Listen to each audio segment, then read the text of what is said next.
Hello, my name is Lori. I own a small handmade business called Sew at Peace. In today's video, we are going to be making a car seat pad. Not for a child car seat, but for an adult car seat. I live in Arizona and the weather here is super hot. In the summertime, temperatures usually average around 110 degrees. So when you get in your car, your legs are scorching, especially if you have leather seats or some type of synthetic leather. So that's exactly what I have in my car. So I decided to make a cover to put on it because I usually carry around a microfiber towel, and sometimes when it gets super hot, I'll just put that underneath my legs because I wear shorts a lot and the towel just helps my legs from getting burned. So I have been out of ideas. I've been thinking for a few weeks now, or a couple weeks, of what to make for content, and I really wanted to think of something a little bit out of the box. So if you have any ideas for me, please let me know in the comments and I will be happy to try to make something or make a video for you guys. But for today, we're going to be making a car seat pad. I've never done this before, so I am experimenting, so forgive me if anything doesn't make sense, but I will try to clarify in the end if I have to tweak anything. I'm gonna walk you guys along the process. We're gonna be making the car seat pad from these dish mats, and I bought 2 of them at the Dollar Tree yesterday, so we're gonna combine these to make one pad. Here is the packaging that it came with, so each one is 12 by 18 inches. So the nice thing about this is there is fabric on both sides. So we're only going to cover one side of the dish mat.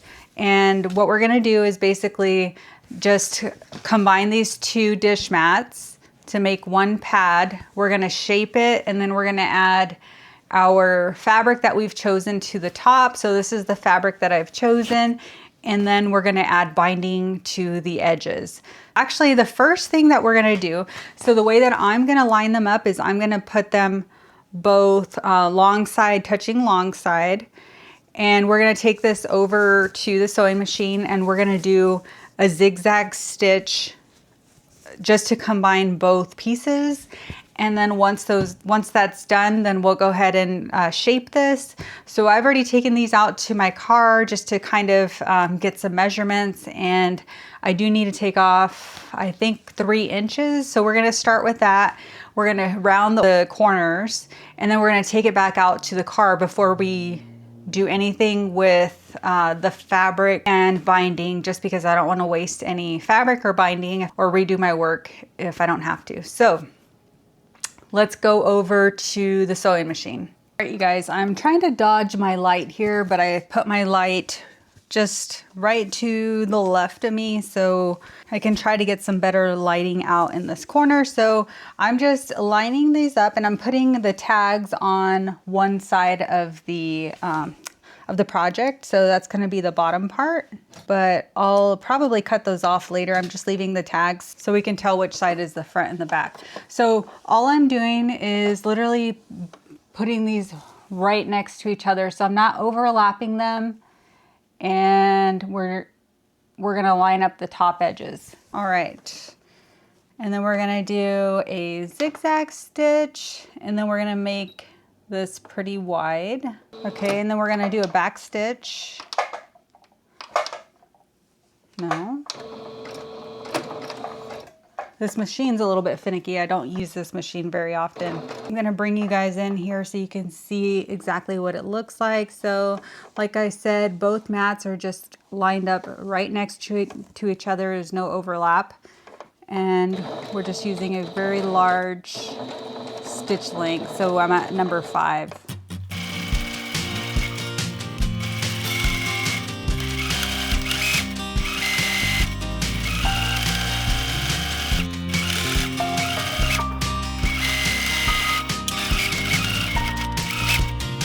Okay, so I'm just gonna flip this around and do a zigzag stitch one more time just down the middle, and that's just to make sure that everything is nice and secure. I also wanted to take a minute just to show you guys my new Mun Bin printer. So Munbin was kind enough to send me this thermal printer and these stickers. So this thermal label printer can print stickers or shipping labels. So there's 2 different sizes, and they also offer different shapes of stickers on their website or on Amazon. I'll link my discount codes down in the comments in case you guys are looking for a thermal printer. These are great if you are a small business owner, or if you like to label items in your kitchen or your household with stickers. These are awesome because they don't take ink. I'm very excited to have 2 thermal printers. So I actually had one before they sent me one, and this is the other one that I have, which works great. I'm excited that I can have one set up specifically for shipping and then one for stickers. So I'm gonna move my stickers over to the other thermal printer. They're capable of printing both, but I think it'll be easier just to have them set up for specific tasks. All right, you guys, we have our dish mat stitched together. So the stitch line is here. So the finished size, let me put it over here. Finished size is about 17.5 by 23 3/4. So it says it's supposed to be 18 inches. It's a little bit shy of that, which I am okay with. And when I take this over to my vehicle, the width of this was just fine, the 17 3/4. So that's why I chose to put it in this orientation, but the length was a little bit too long. So I estimated that I would have to take off 3 inches from one of the sides. So I'm gonna go ahead and cut the 3 inches off, and then we'll go ahead and round the corners. So this ruler is actually exactly 3 inches in width. So I'm gonna use this, and we're just chopping off one end. I'm just gonna cut off these tags just to get them out of my way. Next, I'm gonna use my ruler. So I purchased this corner ruler off of Amazon. I will link this down in the comments for you guys as well, but it has a 3-inch radius corner, 1.5 inch corner, and a 2-inch corner, and then a 90-degree corner. So I'm gonna try the 3-inch radius corner. So this one is more of a curve. So if you have anything round like a plate, you can use that as well, but I'm using this since I have a ruler for marking corners.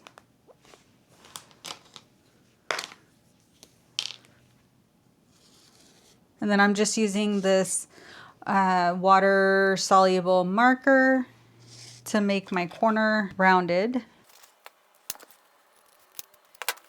Okay, and then once we have one done, we can just fold it over to get the other corner.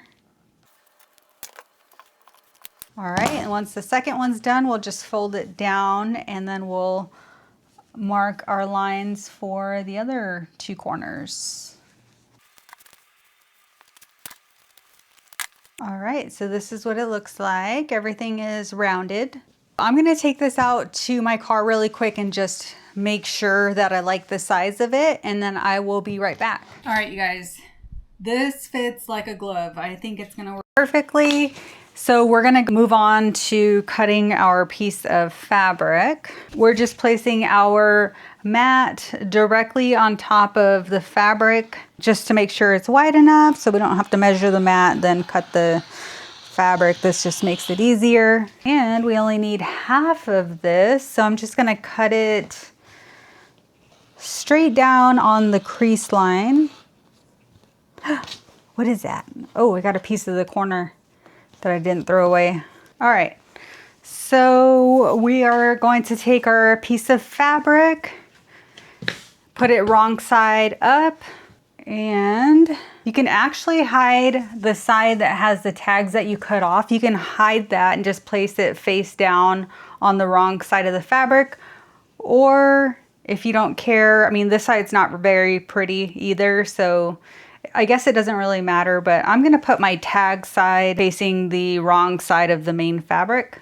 So I'm not gonna worry about cutting the corners of the main fabric right now. So you can do a top stitch if you want, just to baste it all the way around, or you can do quilting lines, however you like to do quilting. I'm not gonna do any quilting on this just because with this print, I noticed that you don't really see the quilting lines. So we're gonna go as simple as possible with this project. All right, you guys, so we're just gonna flip this. So I have pretty side on that side, and then the other side is the dish mat. We're gonna do a base stitch just on the very edge of this, so about 1/8 of an inch. And I am using a 3mm stitch length.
All right, you guys, is stitched on. So we're just gonna cut the excess from the main fabric. So I'm just using my rotary cutter just to quickly cut off the excess. All right, you guys, I was gonna make my own binding for this, but I'm feeling a little lazy, and I don't have a fabric that I'd like to put on the outside. I was thinking about doing black for a bias trim, but I don't have any black fabric right now, so I'm gonna go with a pop of color. I could also use a matching fabric, which is initially what I thought I was gonna do, but I kind of want to spice it up a little bit and add some color in here. So we're gonna use this red pre-made bias tape, and I did get a little bit of ripples in my fabric, so that may not have happened if I would have used quilting spray. If you have quilting spray, I suggest using that to adhere the fabric. This is just for me. I'm not super worried about it. It's not going to be super noticeable. And I think when I wash it, it'll shrink up a little bit anyway, so it's fine. Not worried about it. But we're going to take this over to the sewing machine and start sewing on our bias tape. So I also need to thread my machine with red thread. So I'm gonna do that, and then I'll be right back with you guys. Okay, I don't know if you guys got any of that. I didn't press play on my camera. So we're just starting a couple of inches down on our bias tape. We have the edge of the bias tape lined up with the edge of our dish mat. And we're just gonna sew along this first crease here in the bias tape. So this is pre-made bias tape. I think I purchased it from Hobby Lobby. We're working on the back side of our project here. And I have a standard presser foot in here and a 90-14 needle. Okay, and I still have my stitch length on a number 3. This is a thick material, the dish mat, so I'm just using a wider stitch length.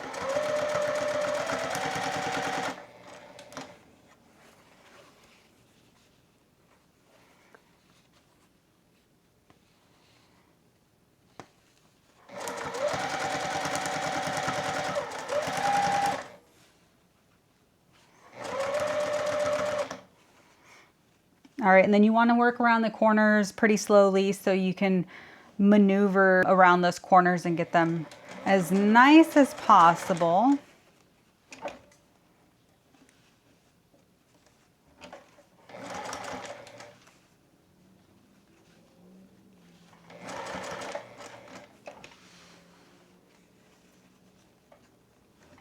So I'm just going slow and working this bias tape just a few stitches at a time.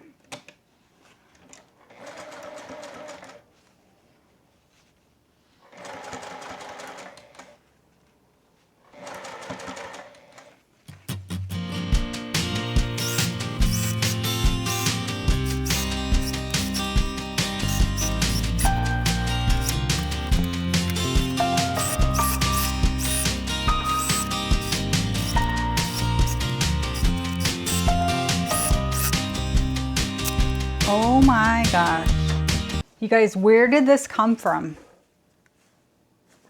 I have no idea where this piece of cardboard came from, but I just stitched some lines in there.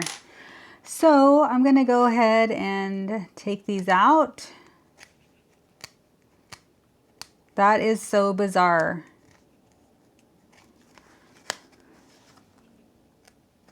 It must have been hiding in the back over here behind my sewing machine. I don't even know what it came from. Okay, that was fun. All right, we're gonna remedy this by stitching over a few of our last stitches, and then we're gonna back stitch.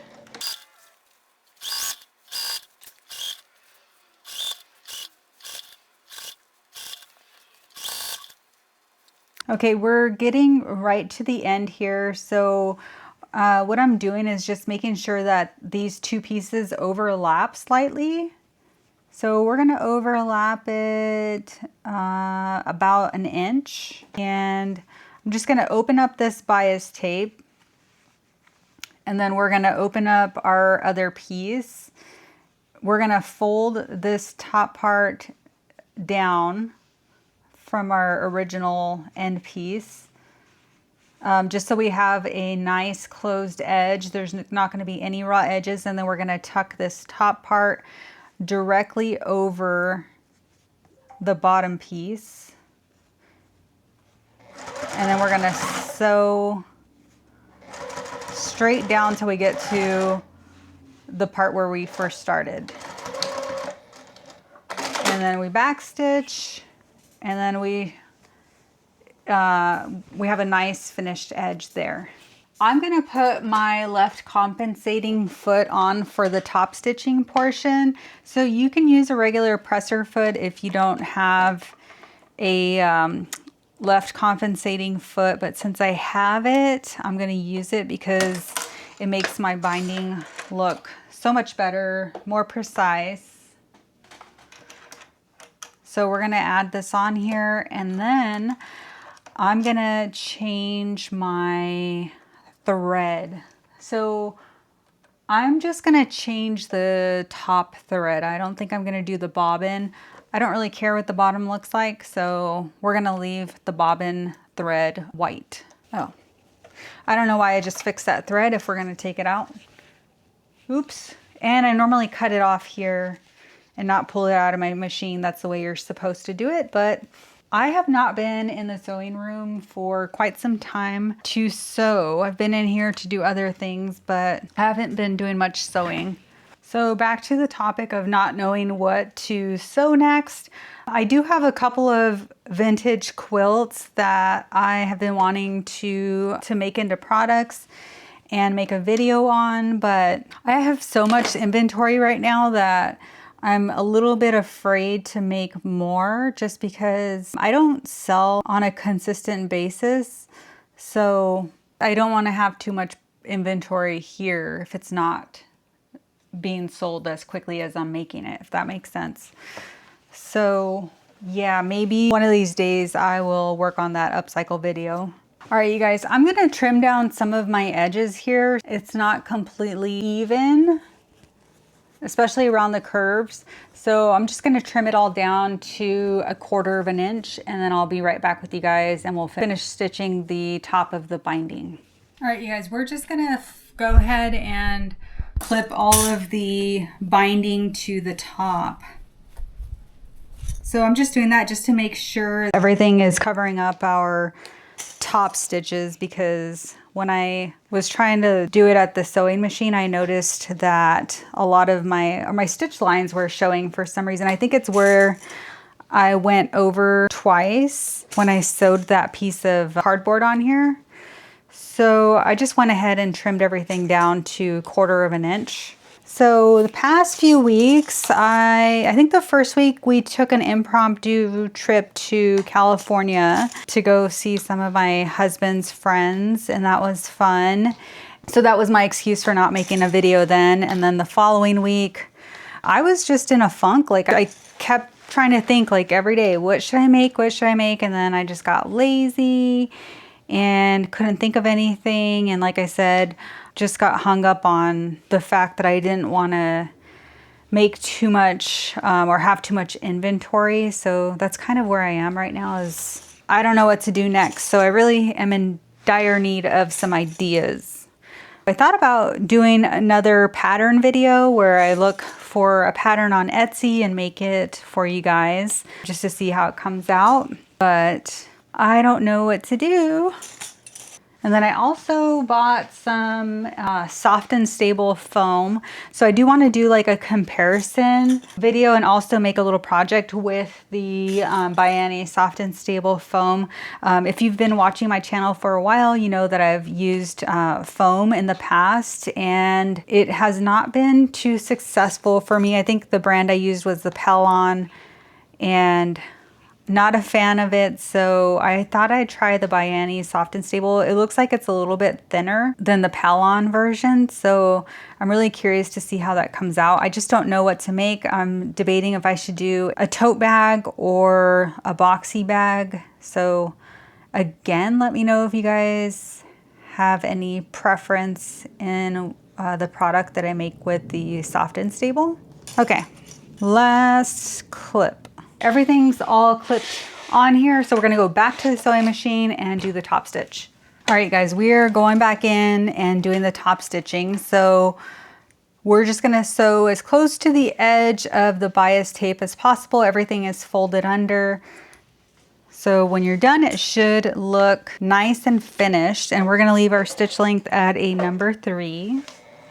And then we're gonna do a back stitch as well.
Our pad is all done, so there's the red binding. This is what the back looks like. Original dish mat side, and you can see the red binding on the back. So we're gonna take it outside to my car so you can see what it looks like on my seat. All right, you guys, we are outside and here's what it looks like in my car. So I think it fits perfectly.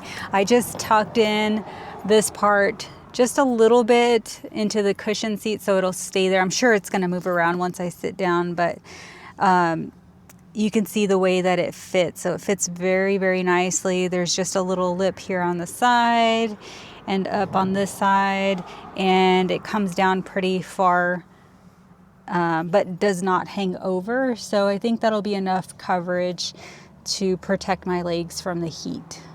So let me know what you guys think. I think it turned out really cute. It is hot out there. I just came back from outside. I had to run back outside to go take a photo for my thumbnail.